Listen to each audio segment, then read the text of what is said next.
Hello, good afternoon. Welcome to the Eldritch Stronghold.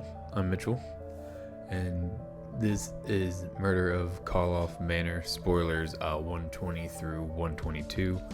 Over the weekend, we had a lot more spoilers than I thought we would. That we would have. So this video is going to be a little longer and have a little bit more spoilers than the last couple ones did. So I'm going to try to go through them a little fast, kind of just read them real fast, and then probably not go too deep into any of them. We had some really cool ones though. Ones I definitely plan on building. So let's just get right into it. Alright, first one for today is Ansrag, the Quake Mole, 2 colorless, a red and a green, for an 8/4 Mole God. Whenever he becomes blocked, you untap each creature you control. After this combat phase, there's an additional combat phase. You heard me right, that's crazy. And then 3 colorless, 2 red, 2 green, and he must be blocked each combat this turn, so you can keep triggering him pretty much. This thing's stupid strong, and I'll definitely be building him. Moving on to the next one, Archdruid's Charm, 3 green. For an instant, you get to choose one of these options. Search your library for a creature or land card. You reveal it, put it onto the battlefield tapped if it's a land. Otherwise, put it into your hand and then shuffle. Put a +1/+1 counter on target creature you control. It deals damage equal to its power on target creature you don't control. And you exile target artifact or enchantment. This thing's pretty sweet. 3 mana instant. Search for a creature or land. It's a fight spell, and it destroys artifacts and enchantments. Moving along, we have Barbed Servitor, 3 colorless and a black. For a 1/1 construct, it's indestructible. When it enters the battlefield, you suspect it, so it has menace but can't block. Whenever Barbed Servitor deals combat damage to a player, you draw a card and you lose a life. Whenever he is dealt damage, target opponent loses that much life. This seems pretty sweet. It's like a weird stuffy doll of the suspect. Making it not being able to block kind of hurts it, but it's still pretty sweet. Next one is Blood Splatter Analysis, a black and a red enchantment. Whenever Blood Splatter Analysis enters the battlefield, it deals 3 damage to target creature and opponent controls. Whenever one or more creatures die, mill a card and put a Bloodstain counter on this, then sacrifice it if it has 5 or more Bloodstain counters. But when you do, return target creature card from your graveyard to your hand. It's like a weird recursion type card. Case of the Crimson Pulse, 2 colorless and a red. When this case enters the battlefield, discard a card, then draw 2 cards. To solve, you have no cards in your hand. If it's unsolved, it solves at the beginning of the end step. When it's solved, at the beginning of your upkeep, discard your hand, then draw 2 cards. It's a hand filter on one of the new case cards. Next, we have another case card, Case of the Forsaken Feast.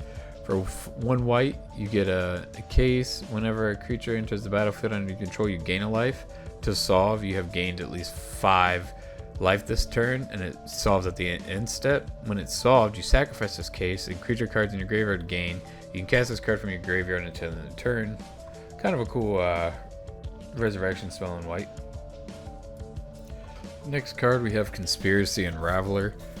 A 6/6 Sphinx Detective for 5 colorless and 2 blue. It's a flyer.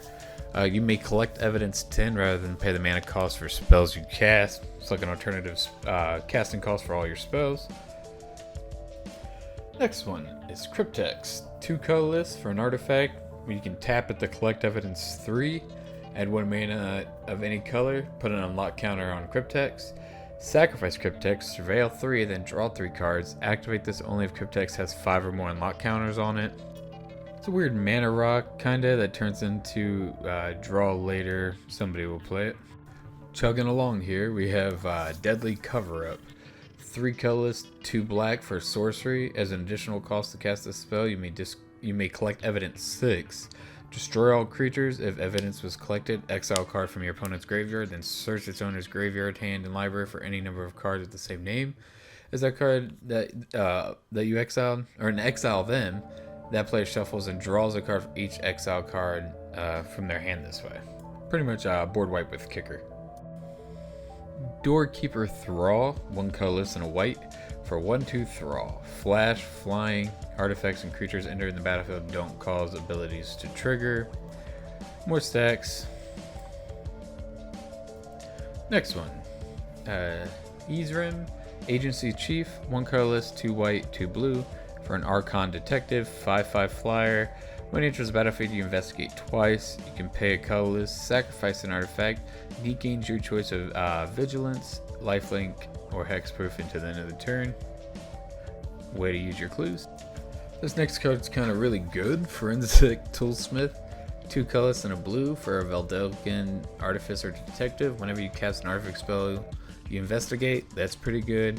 Activated abilities of artifacts you control cost 1 less to activate, but this effect can't reduce it less than 1 mana. This is really, really good. Right away, it already goes infinite with Basalt Monolith, and I'm pretty sure it goes infinite with a bunch of other things.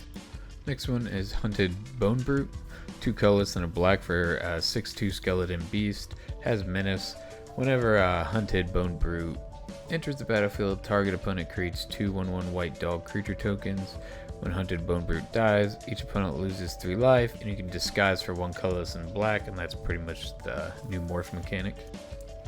Next card is Kylox, Voltage Strider.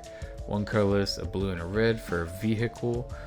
Collect evidence 6. When this becomes an artifact creature until the end of the turn, whenever Kylox Voltage Strider attacks, you can cast an instant or sorcery spell among the cards exiled with it. If that spell would be put into the graveyard, put it at the bottom of the owner's library instead, and it has crew 2. Pretty neat vehicle. After that, we have Lamplight Phoenix, 1 colorless, 2 red.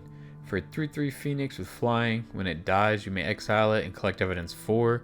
If you do, you return it to the battlefield tapped. Phoenix do as Phoenix does. Next card, Lazav, Wearer of Faces, 1 blue and 1 black for a 2/3 Shapeshifter Detective.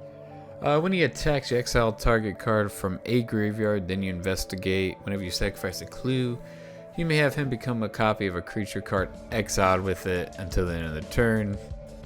Moving really fast, we still got about a handful more. This next one is Leyline of the Guild Pact.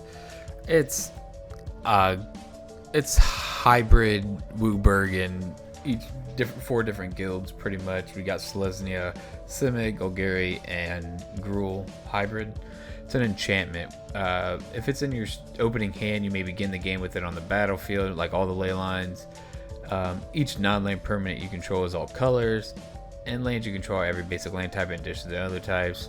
Just a crazy enchantment, but it's cool. I like the name. Next card, Lost in the Maze, 1x, or just X. 2 blue for an enchantment. It has flash. When it enters the battlefield, you tap X target creatures. You put a stun counter on each of those creatures you don't control. And then you tap creatures you control have hexproof. So you can use this both ways. You can use it to tap down your opponent's control creatures, or you could protect yours on against a field or against target removal. Next one, Outrageous Robbery, X and 2 black for an instant. Target opponent exiles the top X cards of their library face down. You may look at it, or you may look at and play those cards for as long as they remain exiled. If you cast a spell this way, you may spend mana as does any mana of any type to cast it. You use this with infinite mana, you're gonna kill somebody. Other than that, this is a pretty cool card. Next long, Prof's Eidetic Memory, 1 colorless and a blue for a legendary enchantment. When Prof's Eidetic Memory enters the battlefield, draw a card. You have no maximum hand size. At the beginning of combat on your turn, if you've drawn more than 1 card this turn, you put X+1/+1 counter on target creature you control, where X is the number of cards you've drawn this turn, -1. It's non-stop. Relive the Past, 5 colorless, a green and a white for a sorcery. Return up to 1 target artifact card, up to 1 target land card, and up to 1 target non-aura enchantment card from your graveyard to the battlefield. They are 5/5 elemental creatures in addition to their other types. Turn your already used enchantments and stuff in the graveyard into 5/5 beaters. We are on our last 3 at just about, or just a little under 10 minutes. That's pretty good. This is Treacherous Greed, 1 colorless, a white and a black for an instant. As an additional cost to cast this spell, sacrifice a creature that dealt damage this turn. That's kind of weird. draw 3 cards. Each opponent loses 3 life and you gain 3 life. This is pretty decent drain effect and draw, but the conditions to be met is, I mean, they're easy to do, but it's kind of weird to have on a card. Next, Undergrowth Recon, 1 colorless and 2 green for an enchantment. At the beginning of your upkeep, return target land card from your graveyard to the battlefield tapped. You can get back your fetches or any of the other lands you sacked for various reasons. It's a card I don't think we've had before for land type decks. Last but not least, Urgent Necropsy, 2 colorless, a black and a green for an instant. As an additional cost to cast this spell, collect evidence X, where X is the total mana value of permanents this spell targets. Destroy up to 1 target artifact, up to 1 target creature, and up to 1 target enchantment, and up to 1 target planeswalker. This is kind of like a Graze of Granite in a way, but it's always going to pay 4. You're not paying X, you're actually just exiling your graveyard to get rid of what your opponents have. Well, that's the end. We made it. There was a handful of cards today. I don't like my videos to really go longer than like 15 minutes, so I kind of wanted to speed through most of them. I didn't know they would do that many over the weekend, really, so I thought I could catch up a little easier on Monday. So we're through it now. The Clue cards actually got spoiled too. That's actually like a whole set. I didn't know there was going to be that many, so I might do a separate video just for them. This video is just for the actual main set. But yeah, I definitely like being able to talk a little bit more about each individual cards, so I'm going to try not to do a video with this many spoilers in it. Next time I'm going to try to keep up with it daily, but it does get hard to keep up with it, and especially some of their spoiler seasons are erratic. Sometimes they'll do, 2 weeks worth, sometimes they'll shove it all in a week. Most weekends you don't get that many, they're kind of just like spotted here and there, but this weekend it seemed like we got a lot of them, or maybe I just missed a day or something. But anyways, hope you guys have a good night, and I'll see you in the next video.